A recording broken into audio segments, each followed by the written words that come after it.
Welcome, everyone, to this episode of the Good Leadership Podcast. My name is Charles Good, your host and the president of the Institute for Management Studies. This podcast is designed to give you actionable insights and strategies that you can apply from discussing the research of esteemed leadership experts and practitioners to take your leadership to the next level. My goal is what we discuss today will be immediately actionable and useful to you, and I'd love to hear your comments from this episode of what you're planning on implementing. Today, I'm very happy to be joined by Maura Thomas, who's an award-winning international speaker on individual and corporate productivity and work-life balance, and is the most widely cited authority on attention management. She's also a TEDx speaker, founder of Regain Your Time, author of 6 books, and was named a top leadership speaker in Inc. magazine. And a personal side note, she's a fan of stories with happy endings, and I think we could use a lot more of those types of stories this day and age. So welcome to the program, Maura. Thanks, Charles. I'm happy to be here. Well, this episode, I'd love to focus on an area that you're passionate about, productivity and time management. And I love your different pitch on this because you start your book by asking the question that a lot of us find ourselves wondering, where does our time go? And we're looking for ways to get some of that time back. But as I'm sure many of our listeners are, I know that I find myself inundated by the latest and greatest productivity hacks, the app, the gadget, the promise that they can squeeze more out of your day. And you even cite a study in your book that you did an internet search on improved productivity that returned 211 million results. I find that incredible. Can you speak a little bit to, do you see this problem getting worse in our society? What are some ways we can combat it? And then I love how you feel that we're kind of asking the wrong question, right? Regarding time management and productivity. I think the first thing we need to do when we think about how do we get better, how do we improve, we need to ask, what does productivity mean?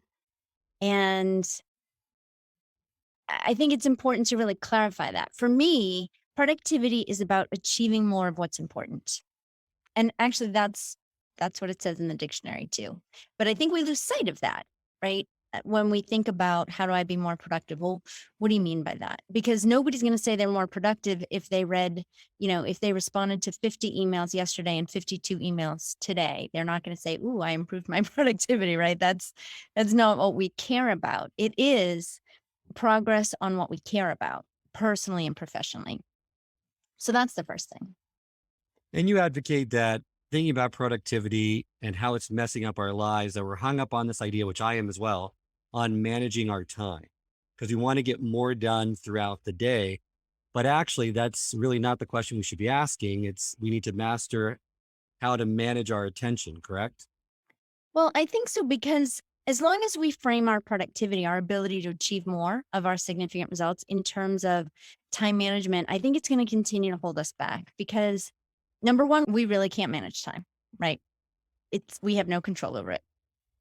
Number two, when we engage in activities that we call time management, right? They are related to the clock.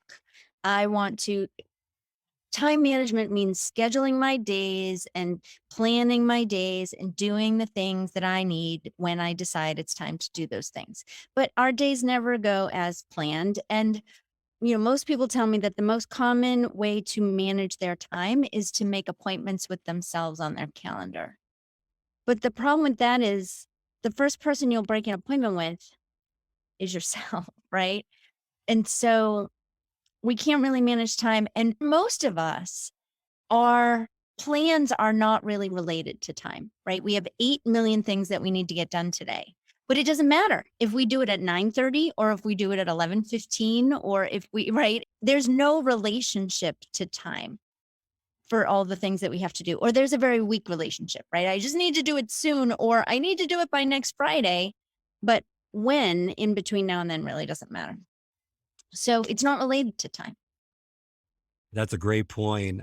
I would add that also there's different priority levels for certain things where you can get inundated by the unimportant and not really focus on the things that are really meaningful that make an impact for you because you're just looking at it as, I want to stay busy, I want to stay productive, getting things done. But it's more important question to ask maybe is, what are you getting done? And does it really make an impact on those critical things for your job, for your life, for whatever it may be. Well, and here's the other thing about prioritizing. In a lot of businesses, I think leaders have inadvertently created a metric that they didn't mean to create, a metric of success that they didn't mean to create. And that metric is speed, right? So we equate good service, whether that's my service to you or a service to my colleague or a service to a client or a service to a vendor, but good service, right? I'm good at my job if I respond quickly to communication, right? If I'm timely, if I'm a responsive person, right? And so we take those things to mean fast. Timely is fast, responsive is fast, right? And so we think I'm good at my job if I'm fast. And so we feel like we need to provide a fast response to every communication that comes in. And so therefore, every communication that comes in is high priority because it needs a fast response. And so if everything that you get is high priority, how do you prioritize?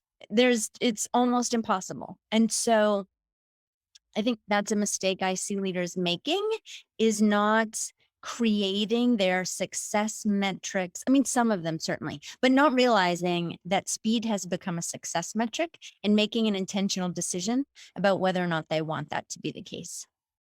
That's a great point. And when speed is the metric, then quality diminishes or is sacrificed to some extent. Because, like you stated, when everything becomes a priority, then nothing becomes a priority. And when you're trying to push out so much work so quickly, you're not taking the necessary time. And some tasks, by their elements, by inherently, they just take longer than others. And you want to do a good job because you're not only measured by the number of things you get done, but by how well you do them, right? And it's really not even a matter of, sometimes it's a matter of how long it takes, but often it's a matter of how much brain power it takes. I talk a lot about brain power momentum, right? And if you need to be, it might only take 5 minutes, but if you need to give it 5 focused, uninterrupted minutes, often we don't do that. So being intentional about the success metric is really important, because the other thing is speed is not a differentiator. All of your competitors can be fast also. So yeah, I think that choosing our metrics, differentiating on those brain activities like quality and accuracy and creativity, right? Those are much better metrics. So here's the thing. The last reason that I'm not a big fan of time management is because our biggest problem today is not that we don't have enough time, right? We've all had days where we said, oh my gosh, I got so much done. What a great day. And we've all had days where we thought, oh my gosh, I was busy all day and I got nothing done. And in both of those cases, we had 24 hours, right? It's not that we had 26 hours one day and 22 hours another day. We had the same amount of time. Our biggest challenge today is not that we don't have enough time. It's that we have too many distractions. And you can't solve a distraction problem with a time solution. The antidote to distraction is attention. And so what is much more relevant today than time management is attention management. I agree with you completely. And I agree that the enemy of attention is distraction. I love the statement in your book that you make that the job of the internet is to keep you on the internet. And we find ourselves stuck in this productivity paradox where we need these tools to do our jobs, but the job of these tools is to keep us using these tools at the expense of really everything else, right? Right. And it's not just the internet. It's every app that we use, every piece of software, every technology that we have. The success metric of any type of technology is how often do people come to it, and how long do they stay when they get there? How often do you open that app on your phone, and how long do you use it once you open it? How often do you come to that website, and how long do you stay there once you're there? That's the metric of all of our technology. And so the world is literally conspiring to steal your attention. And so our only defense against that is our ability to manage our attention. Great stuff. And we invite that constant stream of distraction into our lives every single day, like you said, with all those technological devices that we happily embrace. And they're more than happy to be there for us and taking us down those proverbial rabbit holes, right? Of the social media traps and whatnot. So, getting more onto attention management, can you provide us your definition of what that really means? And maybe we can then unpack some of those quadrants of your model as well. Sure. Yeah. So the way I define attention management is really the practice of a collection of behaviors. And if you practice that collection of behaviors, so it's a combination of focus and concentration and mindfulness and daydreaming and kind of all the different ways that we use our brain, all the different brain states that we might be in. Once you practice recognizing where your attention is and having the opportunity to make a shift to the brain state that will produce the best results in the moment, to me that's the ultimate goal of attention management, is recognizing, like, am I in a place that's serving me right now? Am I in a headspace that will give me the best results in this moment? I like to say that I help people make the most of their moments, right? So recognizing, like, am I making the most of this moment? And could I shift my brain space, my head space, right? To produce better results right now. So, it's really about being more mindful, getting out of autopilot and being aware of what state you're in, because it starts with that self awareness to know whether you're in a reactive and distractive mode, whether you're focused or mindful, or whether you're just daydreaming, right? Yeah. So I created this model. It's the four quadrants of attention management. It really just sort of simplifies the types of headspace that we might be in into four. So it's a factor of how much control am I exerting over my attention and how much attention am I getting as a result. And so, yeah, the four states are reactive and distracted, focused and mindful, daydreaming or mind wandering, and flow. And flow is a little bit different in that flow is the only one that we can't really control, right? We can't say, I'm now going into flow. Here I go, right? It's the only thing we can do is create the state where we create the environment where we might get into flow. But really, to me, it has a lot in common with mindfulness. It certainly is a way to say, yes, I'm focusing on, what I'm doing. But to me, it's bigger than any one of those words. It encompasses kind of all of them in a way. And to me, there's less ambiguous because, like, for example, if you say, I am mindful, do you mean right now or do you mean all the time? Or if you could say, I'm focusing on this task, or you could say, I'm focusing on my wellness, right? Like, those mean two very different things in the actual act. So to me, it encompasses all of the practice of all of these different behaviors. I love that. And I love how getting that awareness moment by moment really makes that difference and that impact. And I would argue that for me, and anyway, I'm in a lot of reactive, distractive mode. So having that self awareness to get me out of that mode, to get me into one of these other states is so essential. And I think that's probably the issue with lots of leaders these days. And have you found, so you talk in your book about daydreaming, that can actually be a positive. It's not just a negative connotation because you need downtimes to consolidate, to reflect, to really enhance your learning and to allow your brain some shutdown time during the day, right? Yeah, it's really about processing time for your brain, right? We need time and space for our brain to take the information that we have consumed during our day and move that from short term memory to long term memory, right? To move it, to sort of reflect on it and chew on it and make connections. And one psychologist I talked to calls it marinating, right? We need to offer these ideas the opportunity to marinate in our brain. And really, the way that we do that is to sort of free our brain from our conscious control and let it do its thing. It becomes really powerful when we just sort of let it do its thing without our conscious interference. And so it's why a lot of times we have the solution to the problem after we sleep on it, or people say, I have my best ideas in the shower, right? It's when we can just sort of disengage and to see let our brain do its thing that the most powerful things happen. Great. So three of those states are deliberate, you can control. I would probably say for me, the default state is being reactive and distracted. I don't need much encouragement to go down that path. But to take time out to daydream, I can do that. Focus and mindful when I need to get a task done, when I'm under a deadline, seems to do that. Let's talk a little bit about flow, because that's the optimal state that you really can't control, but you like to see yourself in more and more.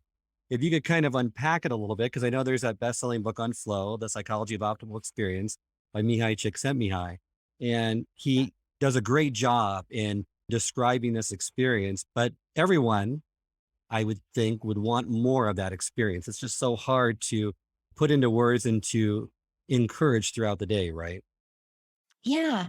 And I think that we can think a lot of times we think about flow as being kind of hours and hours and hours, right? Or this state that takes so much to get into and to stay there.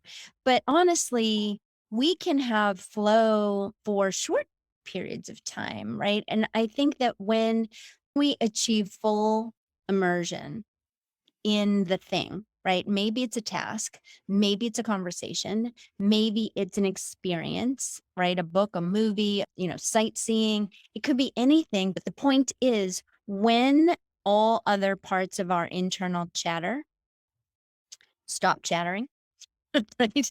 And we get total immersion in the thing, then that can be a version of flow. And so looking for more of those total immersion kinds of opportunities. And, I think even when you're having a conversation with someone or when you're doing something, I find when I'm speaking, right? I'm on stage, I'm doing my thing, and I'm sort of in and out of flow, right? I'm in it and there's no internal chatter. And then I'm still speaking, but it's like, oh, am I running out of time? I better skip the next couple of slides. And, right. Oh, I haven't given them a break in a while. It might be time to do that. Right. And then that, right. So I'm still delivering, but I'm not in a flow state. And I think all of us achieve that at certain times. We all kind of go in and out of it, but when we are in it, it's better. It's always better when we're in it. And that's an important distinction to make, that you can go in and out of it. It's not something that you just are in for a long period and not. Are there ways to encourage it happening more frequently? Is there preconditions that you can have set in place to where you're more likely to get in it? Yeah, so Csikszentmihalyi and Daniel Goleman, who's done a lot of work on flow as well. His book is called Focus, the Hidden Driver of Excellence. Excellent book. They talk about the conditions for flow are that it needs to be something that is sufficiently interesting and sufficiently challenging, because otherwise you'll get bored and you won't get into flow. But it can't be something that is beyond your capabilities. If it's too far beyond your capabilities, then you'll get frustrated and you won't get into flow. And the piece I would add to that is that your environment has to be completely free of distraction, because distraction prevents flow. Now, we could have multiple inputs in the service of one thing, right? That's not distraction. That's all in the service of one thing. But when you have an unrelated situation, that's a distraction, and that will take you out of flow. The two states are mutually exclusive. Distraction completely prevents flow. Good point. I've heard this a lot from leaders too, that they're very good multitaskers. And I don't buy into that belief, because we really can't multitask. We just are switching rapidly between both tasks. Do you agree with that approach? Do you think that there are some tasks in which you could do multiple things at the same time? And how does that really parse out your attention if you try to take that approach? Yeah. So one of the things I do with leaders is I spend a lot of time with them defining terms and helping them make sure that they are clear in their terms. So in this case, I think there's some ambiguity around this idea of multitasking, because we need to think about there's different ways to multitask, right? So you can physically multitask. Your body can do two things at once, right? You can walk and chew gum without falling down or choking most of the time, right? You can do one physical activity and one cognitive activity. For example, a lot of people pace when they're on the phone, because the movement actually does help you think. It does help you, generate thoughts and keep you on track. But when it comes to more than one cognitive activity, that's when you can't do it. Your brain can only do one cognitive thing, right? So if I were sitting here talking to you about this activity, I can't also be counting to 100 in my head, not without losing my place in the counting and also stumbling as I speak to you. So we can only do one cognitive thing. So when we think about, so usually when you say, can we or can't we multitask? Well, it depends. Are you talking about physically or cognitively or a mixture or what? But we can't do two cognitive things at once. And you're right. We think that we are doing two things at once, but really that even when we're thinking, we think that we're holding two or three or four simultaneous thoughts in our head, but really it's a linear process. It's one, then the next, then the next, then the next. And so the problem is when we are multitasking at work, right? You have the document, the report open, and then an email comes in, right? You don't continue to work on the document and also read the email at the same time, right? You stop the document and you read the email, and then you stop the email, and then you go back, hopefully, maybe minutes or hours or days later, you go back to the task, but it is switching. And the problem is there is a cost to the switching. And the cost is time and accuracy. So, in other words, when we are task switching, everything we are doing takes longer and the quality is lower. And so that's why when we are distracted, we end up being pressed for time because everything we're doing takes longer. And so if we would just do one thing at a time, everything would go faster and we would be able to get more done better.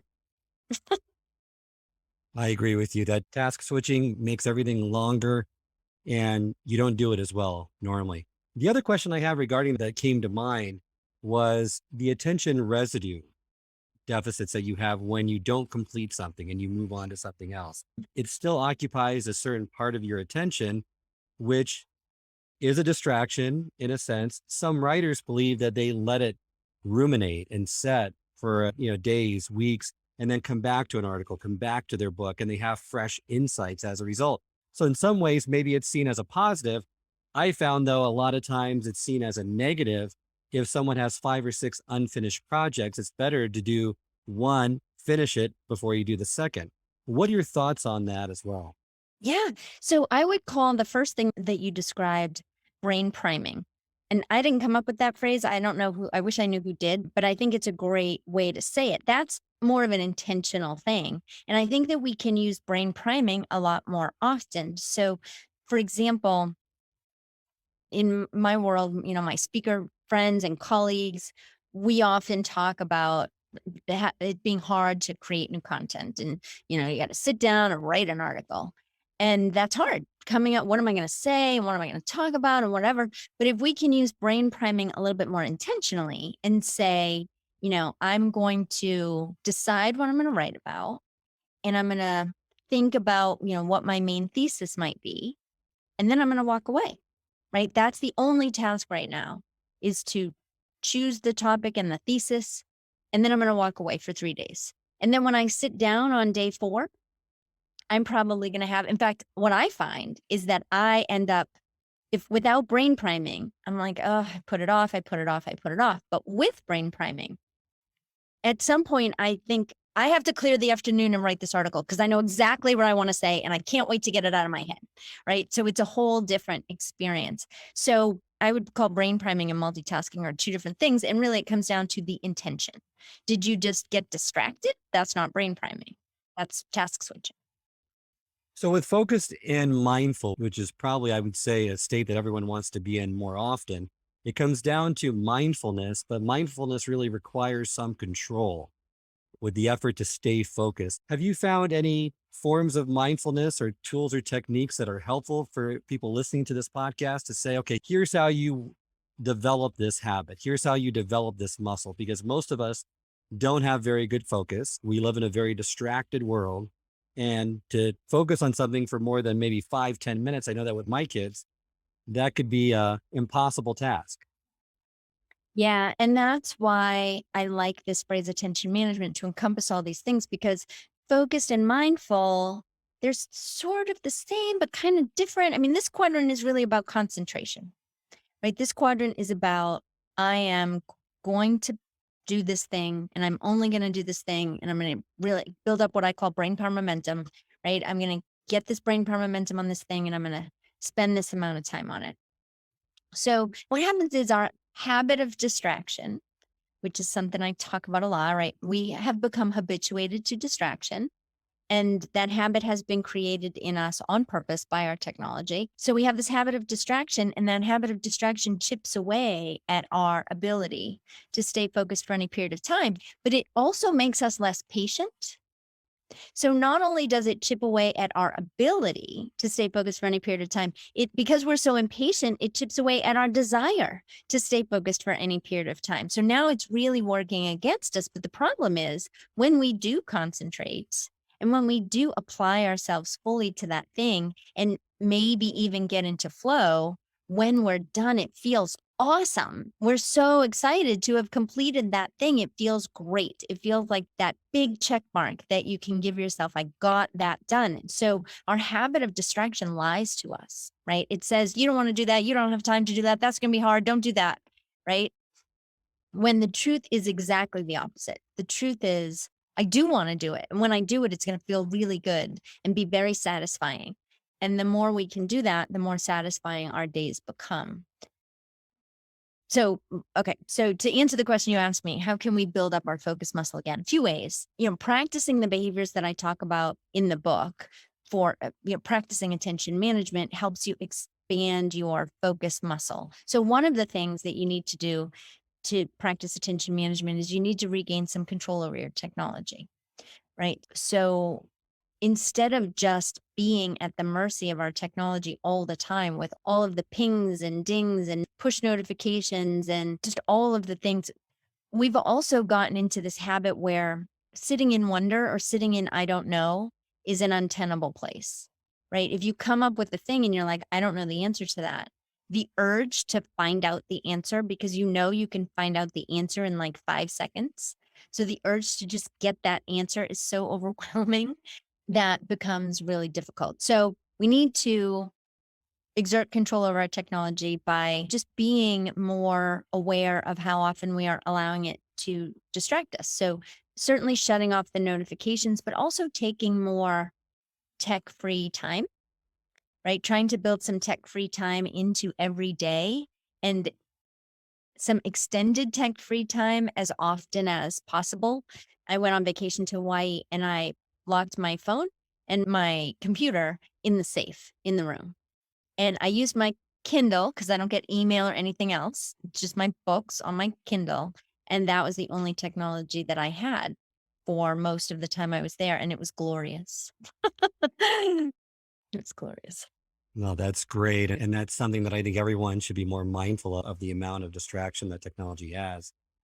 You can use it the right way. It's great. But I read in one book that we really need to get better and more comfortable with being bored and not immediately going to a device or trying to distract us in some way, but just sit there, ruminate, think, daydream, but spend that time or just read a book for a period of more than 5, 10 minutes instead of looking for a summary of it, right? So that you develop these muscles of focus, you get better at mindfulness, and therefore your attention's going to grow as a result. Yeah. And I really working to change that frame. I think we need to change, let's not call it boredom because boredom has this negative connotation, right? I think we need to be, and I think we need to be comfortable being, right? Whether that's consciously thinking about something or whether it's just using our senses, right? Looking at things and hearing things and noticing the smells in the air and right. And just sort of being, then that allows our mind time to wander, which then creates that learning and those insights and that creativity.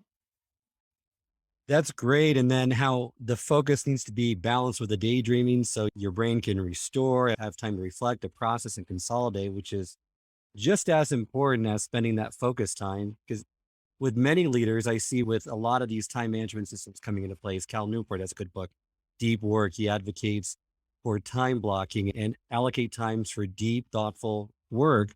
What I think a lot of these time management and productivity books don't say enough is you also have to leave time to get plenty of rest and to be able to have some downtime to consolidate these memories because you can't just be in focus mode all the time. Yeah. And I think that I like to believe that my work picks up where Deep Work, which is a great book, kind of leaves off because it's really hard. Part of the reason that we're so distracted all day is because most of us don't really have a great way to stay on top of everything. Most of us really don't have a way to effectively manage our work, right? There's email coming at you all day long. You have hours and hours of meetings all day. You have a to-do list that's this long and growing. How do I wrap my arms around all that? How do I stay on top of everything that I need to do? Most people don't create those systems. I call it workflow management, right? They don't create those workflow management systems intentionally. They come out of necessity over time without intention. And so they end up being just not, nobody sits down and says, I think 18 sticky notes on my desk is the best way to handle all my stuff, or right, or this notebook that I bring everywhere I go and I write everything down. It's what I'm used to. It's the only thing that seems to be holding me together right now, but is it the most efficient? Probably not. And so really attention management, I mean, ultimately my job is to make people more productive, and attention management is a piece of this workflow management system that I teach that I call empowered productivity.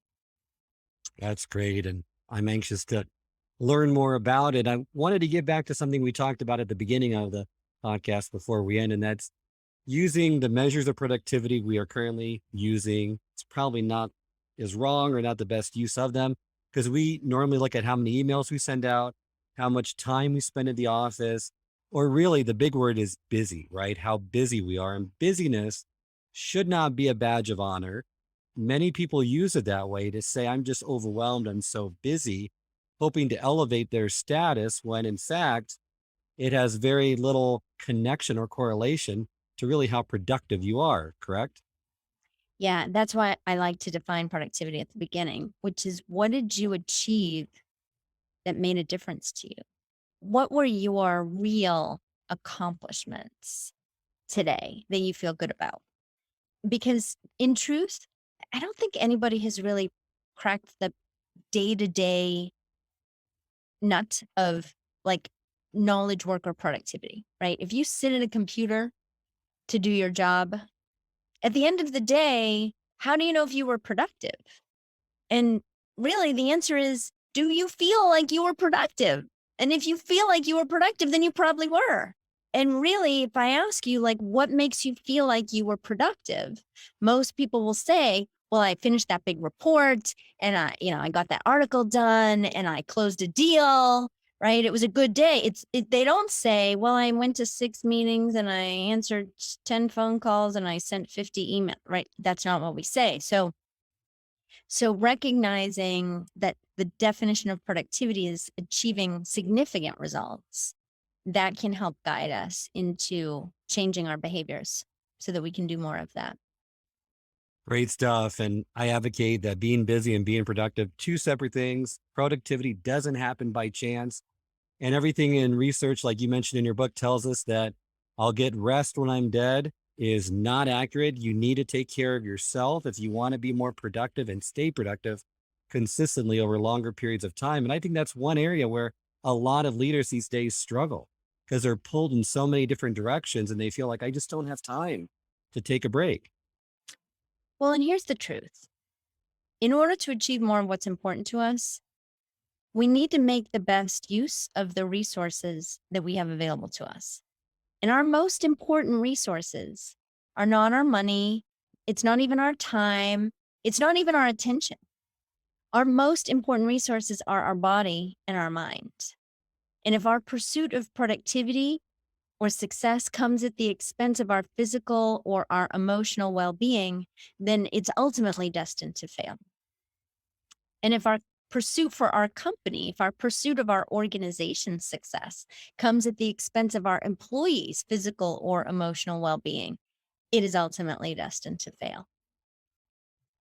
Completely agree with you. As we close today's episode, love for you to give our listeners some actionable insights, maybe into ways in which they can better control their environment or their workspace in order to increase their attention. So if there's one or two tips you could share with us, I'm sure they would greatly appreciate having some tools to use right away. Absolutely. So for individuals, I would say make this the test of your phone notifications and your computer notifications. Does it help me in a real way? Does it contribute to me achieving more of what's important to me? So, for example, the alert that says that the meeting is going to start in 5 minutes, that's helpful, right? The alert that says that my gate has changed at the airport, that's helpful. But the alert that says there's some breaking news you should know about, or somebody just liked your LinkedIn post, right? That's just manipulation. That's just those technology developers trying to get you back to engage in the technology.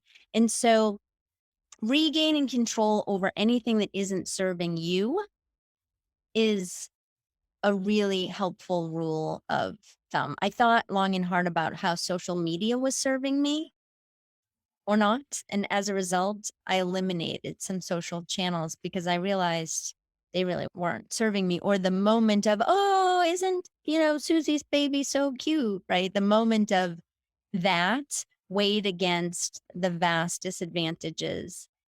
It just wasn't worth it. So is it serving you for individuals? For leaders, I would say helping your employees to make the best use of the things that you hired them for to begin with, right? Which is probably the things that come out of their brain, and then creating an environment where they can best execute that brain power that you hired them for. Not only their knowledge and their experience and their wisdom, but also their compassion and their empathy and their diplomacy skills and their cooperation abilities, right? All of those things, your attitude, your perspective, all that stuff comes out of your brain.